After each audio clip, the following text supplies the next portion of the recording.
नमस्कार, मैं हूं अंकुर और आप देख रहे हैं सत्य हिंदी का न्यूज बुलेटिन। एक नजर अब तक की सुर्खियों पर। अयोध्या की हार का बदला भाजपा ने मिल्कीपुर जीत कर ले लिया है। बीजेपी ने 8 साल बाद सपा से मिल्कीपुर विधानसभा छीन ली है। भाजपा ने मिल्कीपुर में इतिहास की सबसे बड़ी जीत दर्ज की है। भाजपा प्रत्याशी चंद्रभानु पासवान ने सपा के अजीत प्रसाद को 61,636 वोटों से हरा दिया। मिल्कीपुर सीट को बीजेपी के लिए नाक का सवाल माना जा रहा था। बीजेपी की कोशिश इस सीट को जीतकर 2024 के लोकसभा चुनाव में अयोध्या जिले की फैजाबाद सीट पर मिली हार का जख्म भरने का था, जिसमें वो कामयाब रही। दिल्ली विधानसभा चुनाव में बीजेपी जीत रही है। चुनाव आयोग के आंकड़ों में बीजेपी ने बड़ी बढ़त हासिल कर ली है। अभी तक के आंकड़ों के मुताबिक 48 पर बीजेपी और 22 सीटों पर आम आदमी पार्टी ने अपना खूंटा गाड़ दिया है और कांग्रेस ने सफाई पर भरोसा किया है और एक भी सीट हासिल नहीं की है। पंजाब में आम आदमी पार्टी सरकार के सीएम भगवंत मान ने दिल्ली में जिन जिन सीटों पर प्रचार किया, उन सभी पर पार्टी हार गई। सीएम भगवंत मान ने यहाँ 12 सीटों पर प्रचार किया था, जिनमें पार्टी सुप्रीमो अरविंद केजरीवाल और पूर्व डिप्टी सीएम मनीष सिसोदिया की भी सीट थी और पार्टी सभी सीटों पर हार गई। केजरीवाल के हार के बाद कई सवाल खड़े हो रहे हैं कि आपके भविष्य पर, सवाल खड़े हो रहे हैं केजरीवाल की राजनीति पर और पंजाब में आपकी सरकार पर। बीजेपी के जयवीर शेरगिल ने कहा है कि आज प्रधानमंत्री मोदी के शिक्षा मॉडल और सबका साथ सबका विश्वास ने आपके शराब और शीश महल के मॉडल को हरा दिया है।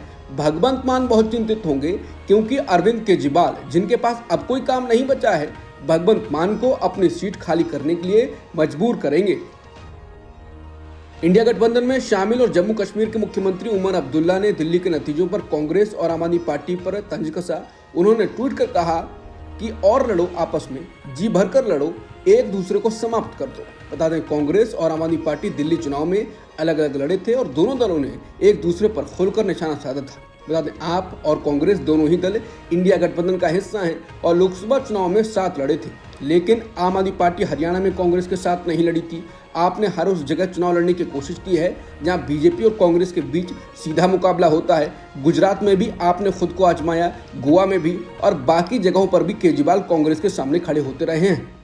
दिल्ली में आपकी हार के बाद उमर अब्दुल्ला ने इंडिया पर सवाल उठाया। अब उनकी पार्टी नेशनल कॉन्फ्रेंस की सोशल मीडिया और डिजिटल प्लेटफॉर्म प्रभारी इफ्रा जान ने कहा है कि हम सभी ने दिल्ली में बीजेपी की जीत देखी, लेकिन जम्मू कश्मीर के सीएम उमर अब्दुल्ला बार बार इंडिया गठबंधन की चुनावी रणनीति के बारे में बात कर रहे हैं। आज उनके ट्वीट से यह भी संकेत मिलता है कि अगर इंडिया गठबंधन एकजुट नहीं रहेगा तो सभी को नुकसान होगा। विपक्ष को दूरदर्शी रणनीति की जरूरत है। हमारे जैसे चुनावी लोकतंत्र में कोई स्थायी जीत और हार नहीं होती है। केजरीवाल की पार्टी आम आदमी पार्टी दिल्ली में बहुत बुरी हारी है। इसके पीछे कांग्रेस का भी एक बहुत बड़ा हाथ रहा है। अब जो आंकड़े सामने आ रहे हैं उससे साफ है कि कांग्रेस ने बड़ा डेंट लगाया है। जैसे पहली सीट राजेंद्र नगर सीट पर कांग्रेस को 4015 वोट मिले और आपके दुर्गेश पाठक 1231 वोट से हार गए। जंगपुरा में मनीष सिसोदिया 675 वोटों से हारे, कांग्रेस को 7350 वोट मिले। कस्तूरबा नगर में बीजेपी को 38,067 वोट मिले, कांग्रेस को 27,019 वोट मिले और आपको 18,617 वोट मिले। संगम बिहार में बीजेपी 344 वोटों से जीती और कांग्रेस को 15,863 वोट मिले। छतरपुर में बीजेपी 6,239 वोटों से जीती और कांग्रेस को 6,601 वोट मिले। तिमारपुर में बीजेपी 1,024 वोटों से जीती और कांग्रेस को 8,313 वोट मिले। बातली में आम आदमी पार्टी 15,163 वोटों से हारी और कांग्रेस को 41,071 वोट मिले हैं। मादीपुर में राखी बिडलान 10,899 वोटों से हारी, कांग्रेस को 17,958 वोट मिले। मालवीय नगर में आम आदमी पार्टी 2,131 वोटों से हार गई और कांग्रेस को 6,770 वोट मिले। त्रिलोकपुरी में बीजेपी 392 वोटों से जीती और कांग्रेस को 6,147 वोट मिले। ग्रेटर कैलाश में आम आदमी पार्टी 3,188 वोटों से हार गई और कांग्रेस को 6,711 वोट मिले। महरौली में बीजेपी 1,782 वोटों से जीती और कांग्रेस को 9,338 वोट मिले। 13वीं सीट पर नई दिल्ली सीट रही, जहां अरविंद केजरीवाल को 4,089 वोटों से हार गए और संदीप दीक्षित को 4,568 वोट मिले। तिमारपुर में बीजेपी 1,168 वोटों से जीती और कांग्रेस को 8,361 वोट मिले। जिसके बाद लोग कह रहे हैं कि कांग्रेस ने केजरीवाल को हरा दिया है और बीजेपी को जिताया है। हालांकि कांग्रेस का कहना है कि हम कोई एनजीओ तो नहीं है, हम भी अपनी खोई जमीन पर लड़ेंगे। बता दें केजरीवाल का पूरा वोट कांग्रेस का वोट है। बीजेपी के पास अपना वोट बरकरार रहा, लेकिन आपने कांग्रेस का वोट छीना और अब आप चाहती है कि कांग्रेस हमें जिताने के लिए शांत रहे। दिल्ली में आपकी हार पर कुछ लोग कांग्रेस को जिम्मेदार बताकर उसे कोस भी रहे हैं। इस पर कांग्रेस नेता पवन खेड़ा ने कहा है कि तथाकथित उदारवादियों के एक वर्ग का पतन पूरी तरह से अजीब है। उन्होंने आपको विपक्षी एकता पर ये लेक्चर तब नहीं दिया जब पार्टी चुनाव लड़ने और सांप्रदायिक विरोधी धर्मनिरपेक्ष वोटों को कमजोर करने के लिए गोवा, गुजरात, हरियाणा आदि में गई थी। उन्होंने कहा कि दिल्ली चुनाव के नतीजे उस ट्रोजन हॉर्स की अस्वीकृति है जिसने पूरे देश में लिबरल कॉज को नुकसान पहुंचाने का प्रयास किया। इसके साथ ही पवन खेड़ा ने कहा है कि अधिकांश लिबरल उचित रूप से दिखावे के पतन की खुशी मना रहे हैं ताकि उदारवादी मूल्यों की वास्तविक चैंपियन कांग्रेस भाजपा का मुकाबला करने और उसे हराने के लिए मजबूत होकर उभर सके। दिल्ली विधानसभा चुनाव में बीजेपी जीत गई है, जिसके बाद अचानक से सोशल मीडिया पर ट्रेंड करने लगी है नूपुर शर्मा। दरअसल बीजेपी की जीत के साथ ही सोशल मीडिया पर नूपुर शर्मा को मुख्यमंत्री बनाने की मांग तेज हो गई है। दिल्ली चुनाव के समय से ही सोशल मीडिया पर नूपुर शर्मा को पार्टी का हिंदू चेहरा बनाने और उन्हें मुख्यमंत्री बनाने की मांग उठ रही थी। ऐसे में सोशल मीडिया पर कहा जा रहा है कि नूपुर शर्मा को लेकर बीजेपी का शीर्ष नेतृत्व कोई चौंकाने वाला फैसला ले सकता है। हालांकि नूपुर शर्मा के अलावा सीएम फेस की रेस में प्रवेश वर्मा का नाम भी शामिल है, जिन्होंने केजरीवाल को हराया है। हालांकि सीएम बनाने में जिनका नाम आगे हो वही बने, ये बीजेपी में नहीं होता है। बीजेपी कई बार नाम का ऐलान करके सबको चौंका भी देती है। दिल्ली विधानसभा चुनाव के नतीजों पर पार्टी के पूर्व नेता कुमार विश्वास ने कहा है कि पतन यहां से प्रारंभ हुआ है। कुमार विश्वास ने कहा कि आज टीवी पर जब जंगपुरा का निर्णय आया और सामने दिखा कि मनीष हार गया तो सदा तटस्थ रहने वाली और राजनीति से विरक्त रहने वाली मेरी पत्नी, उसकी आंखों में आंसू आ गए और वो रोने लगी, क्योंकि उसी से सिसोदिया ने कहा था कि अभी तो है ताकत। तो पत्नी ने कहा कि भैया ताकत सदा तो नहीं रहती है। बता दें केजरीवाल की हार को कुमार विश्वास ने न्याय बताया है। पूर्व मुख्यमंत्री अरविंद केजरीवाल ने दिल्ली के विधानसभा चुनाव में हार स्वीकार कर ली है। उन्होंने सोशल मीडिया पर जारी एक वीडियो संदेश में कहा कि आज दिल्ली के चुनाव के नतीजे आए हैं और जनता का जो भी फैसला है, जनता का जो भी निर्णय है, उसे हम पूरी विनम्रता के साथ स्वीकार करते हैं। इसके साथ ही केजरीवाल ने बीजेपी से उम्मीद भी जताई। केजरीवाल ने कहा कि जनता का निर्णय सिर माथे पर, मैं बीजेपी को इस जीत पर बहुत बहुत बधाई देता हूं और मैं उम्मीद करता हूं कि जनता ने जिस उम्मीद के साथ वोट दिया है उन्हें वो उन सभी उम्मीदों और आशाओं पर पूरा उतरेंगे। वो दिल्ली चुनाव के नतीजों से साफ हो गया है कि दिल्ली में बीजेपी 27 साल बाद सत्ता में आ रही है। इसके बाद अब सबकी नजर बीजेपी का सीएम कौन होगा इस पर है। हालांकि ये फैसला होने में अभी कई दिन लगेंगे। शनिवार शाम 7 बजे पीएम मोदी पार्टी मुख्यालय में कार्यकर्ताओं को संबोधित करेंगे। पार्टी इसके बाद पर्यवेक्षक नियुक्त करेगी जो विधायकों से मिलेंगे। ये सिर्फ औपचारिकता है। पार्टी आलाकमान जिसका नाम तय करेगा वही सीएम होगा। पार्टी आलाकमान राजस्थान, मध्य प्रदेश और हरियाणा में ऐसे सरप्राइज दे चुकी है।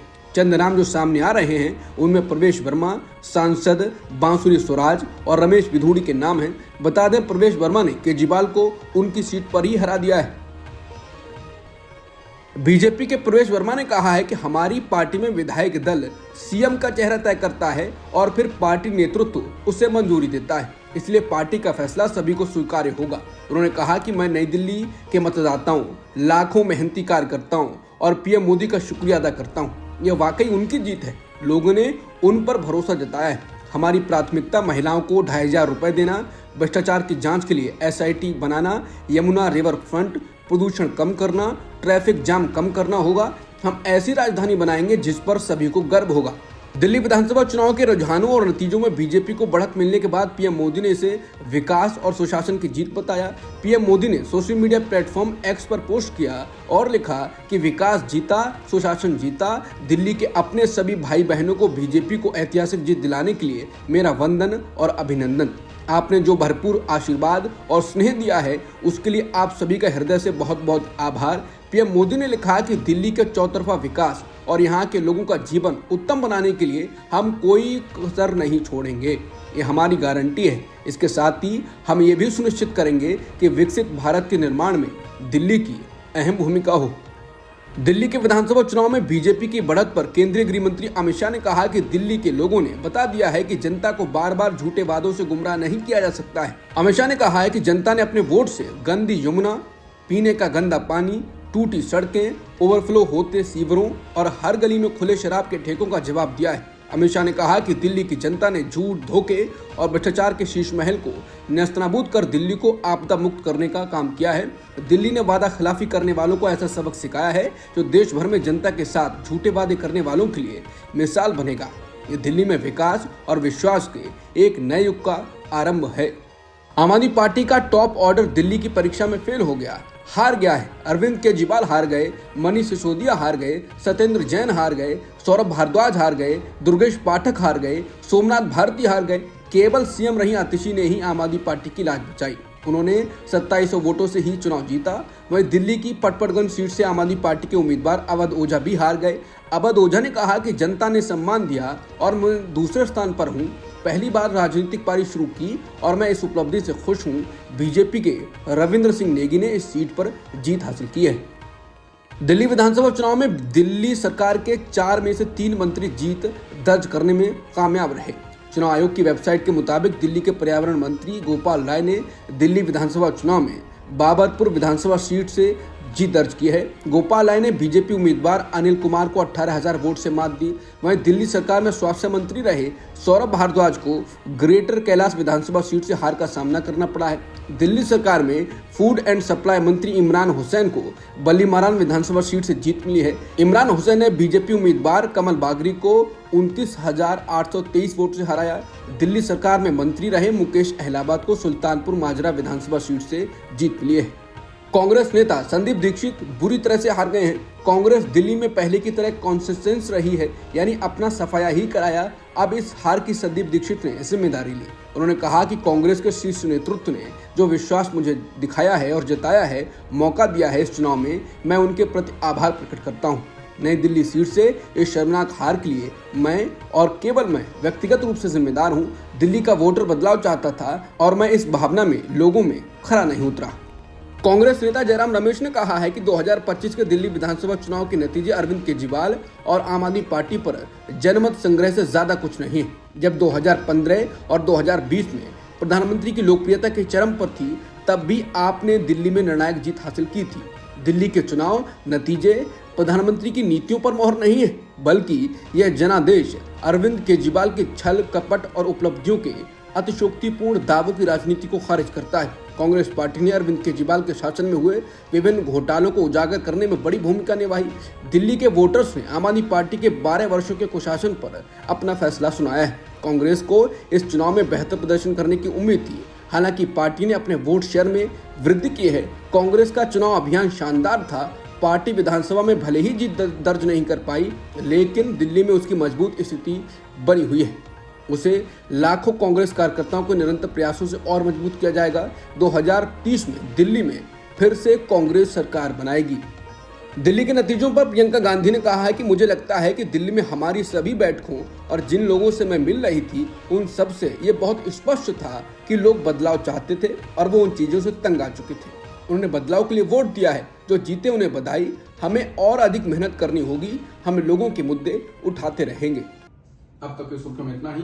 बाकी खबरों के लिए बने रहिए सत्यहिंदी.com के साथ। Copyright disclaimer under Section 107 of the Copyright Act 1976. Allowance is made for fair use for purposes such as criticism, comment, news reporting, scholarship, and research. Fair use is a use permitted by copyright statute that might otherwise be infringing.